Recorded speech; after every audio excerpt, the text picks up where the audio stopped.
जो business headline नहीं बनाते वो पैसा बनाते। आज मेरी बात बहुत ध्यान से सुनना। मैं वो कह रहा हूं जो अखबारों में नजर नहीं आती, जो टीवी में नजर नहीं आती, लोगों के बीच जिनकी बात नहीं होती। जो बिजनेस हेडलाइन नहीं बनाते वो पैसा बनाते। जो बिजनेस नजर नहीं आते उनमें सबसे ज्यादा प्रॉफिट मार्जिन होती है। और जिन बिजनेसेस की हर तरफ चर्चा होती है, सबको लगता है यार ग्रोइंग है, इसमें पैसा है, समझना उसमें पैसा खत्म हो गया, उसमें कंपटीशन आ गया, क्योंकि सबको लगने लगा इस बिजनेस में दम है। आज मैं आपको कुछ ऐसे बोरिंग बिजनेस बताऊंगा जो नजर ही नहीं आते लेकिन भाई जम के पैसा बनाते हैं, जिनमें मार्केटिंग का जीरो एक्सपेंस होता है और प्रॉफिट मार्जिन सबसे मोटा होता है। ये पहले भी पैसा बनाते रहे हैं, आज भी पैसा बना रहे हैं, लेकिन अगले 5-10 सालों में बहुत ज्यादा पैसा बनाएंगे, क्योंकि अचानक ही गवर्नमेंट का सपोर्ट इन बिजनेसेस के पीछे लग गया है। आज का उज्जवल पार्टनर शो बहुत भाग्य से आया है आपके पास। इसको एंड तक देखना, कौन जाने अगले 5 से 10 साल के लिए एक नया धंधा आप खड़ा कर लें और उसमें खटाखट मनी प्रिंटिंग मशीन लगा ले। सबसे पहला बिजनेस बहुत बोरिंग बिजनेस, ना होर्डिंग में दिखता है, ना अखबार में छपता है, ना बातचीत में सामने आता है, ना डिजिटल मीडिया में इसके ऐड दिखते हैं, लेकिन पैसा जम के बनाता है। और अगले 5-10 साल में तो उसमें बेइंतहा पैसा है, वो है फायर मैनेजमेंट सिस्टम। साथियों, हाल ही में दिल्ली में आग लगने की घटना हुई, इंदौर में आग लगने की घटना हुई, सूरत में आग लगने की घटना हुई, कहीं कॉमर्शियल कॉम्प्लेक्सेस जले, कहीं रेसिडेंशियल अपार्टमेंट जले और कहीं तो स्टैंड अलोन विला जल गए। और वहां पर के बाद खूब चर्चा हुई कि देश में फायर मैनेजमेंट के लॉज और सख्त होने चाहिए, तो सरकार इसमें जाग गई। सरकार ने अचानक ही इसमें सरगर्मी खूब बढ़ा दी। अब ये ध्यान rखिए, यदि आप बिल्डिंग ओनर हैं, आप बिल्डर हैं, आप इंडिविजुअल हैं, आप कंपनी है, फायर मैनेजमेंट लेना ऑप्शनल नहीं है। फायर मैनेजमेंट सिस्टम लगाना आपके लिए कंपलसरी है। खाली एक कस्टमर के रूप में आप सिर्फ ये चुनाव कर सकते हैं कि मैं कहां से लूं, आप ये चुनाव नहीं कर सकते कि मैं लूं या ना लूं। 2025 में फायर प्रोटेक्शन मार्केट लगभग $141 मिलियन का था और 2030 में इस मार्केट के लगभग $300 मिलियन होने की संभावना है। अब इसमें किस प्रकार के कैरियर्स इमर्ज होते हैं?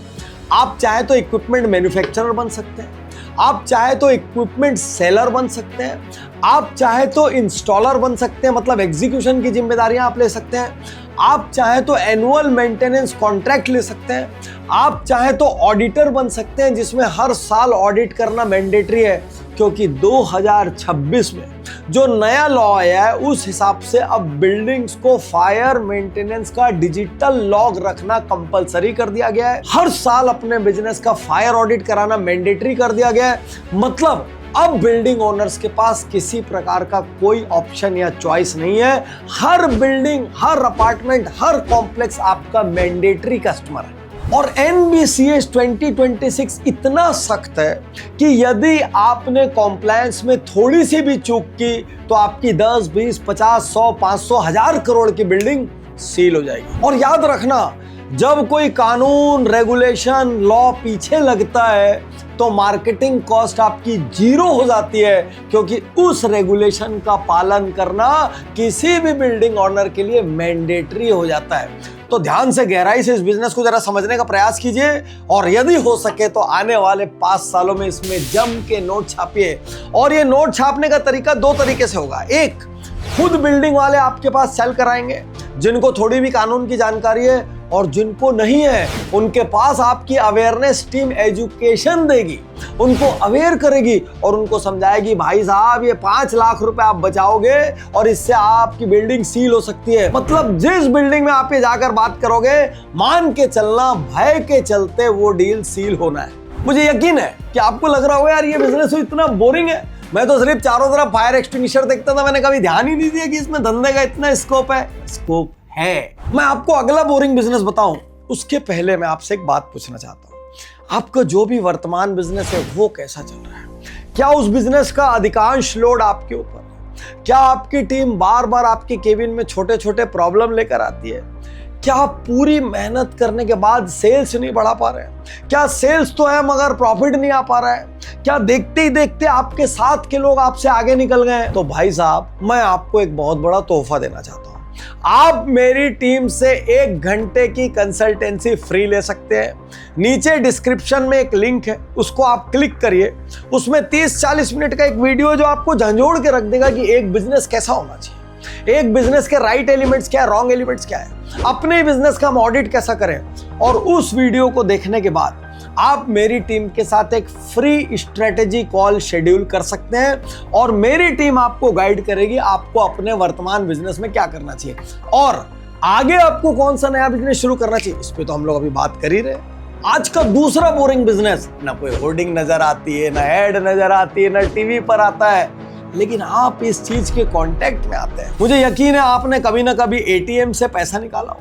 तो क्या आपने सोचा भाई साहब इस एटीएम में पैसा भरता कौन है, इस एटीएम से पैसा निकालता कौन है, इस एटीएम को हमेशा इक्विप्ड कौन रखता है। एक कंपनी है CMS, जिसके पास भारत में लगभग 74,000 एटीएम है। 2026 में इनका रेवेन्यू लगभग 2,487 करोड़ रहा। अभी अभी इन्होंने SBI से करार किया कि अगले 10 साल में हम आपका 5,000 एटीएम मेंटेन करेंगे 1,000 करोड़ रुपए पर। अब धंधा क्या है, कैश से भरी एक आर्मर्ड वैन चलाना, एटीएम्स तक पहुंचना, एटीएम में कितना कैश है उसमें कितना भरना है इसका ध्यान रखना, बैंक को अपडेट करना। लेकिन यही कैश वैन मिलियंस और बिलियंस का बिजनेस है और मजे की बात इसमें सिर्फ 1-2 कंपनीज की मोनोपोली है। अभी तक इसमें ज्यादा कंपटीशन नहीं है और जब 1-2 कंपनियों की मोनोपोली होती तो उनसे असंतुष्ट होने वाले लोग भी उतनी ही मात्रा में रहते हैं। तो ऐसे में ये बोरिंग धंधा जो नजर में नहीं आता एक बहुत इंटरेस्टिंग मनी मेकिंग अपॉर्चुनिटी सिद्ध हो सकती है।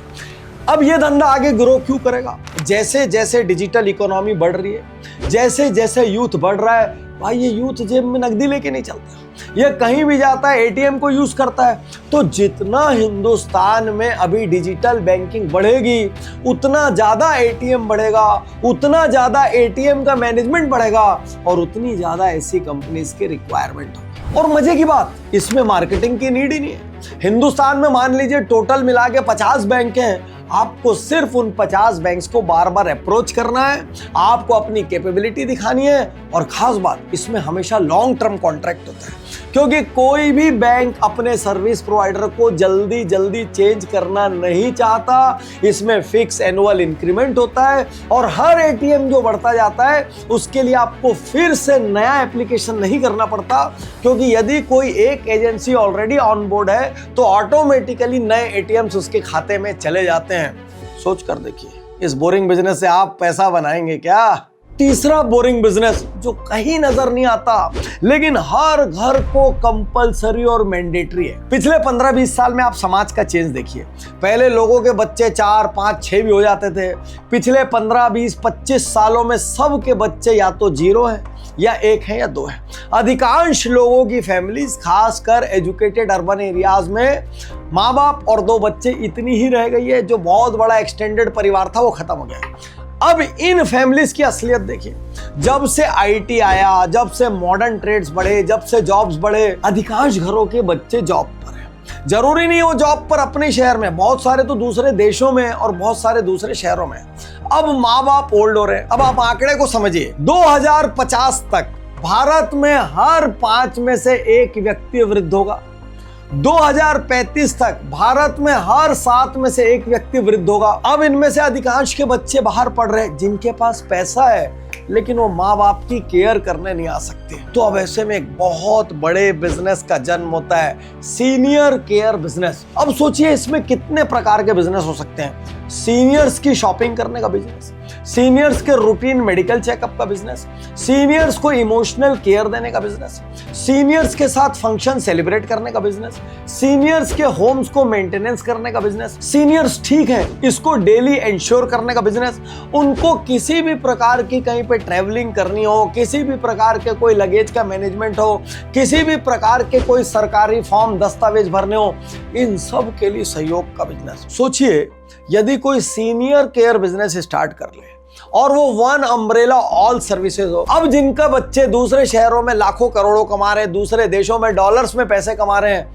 वो 50,000 रुपए महीना नहीं देंगे। वो 1 लाख रुपए महीना नहीं देंगे क्योंकि उनके मन के किसी कोने में गिल्ट है, हम इतना कमा रहे हैं लेकिन अपने माँ बाप की देखभाल नहीं कर पा रहे।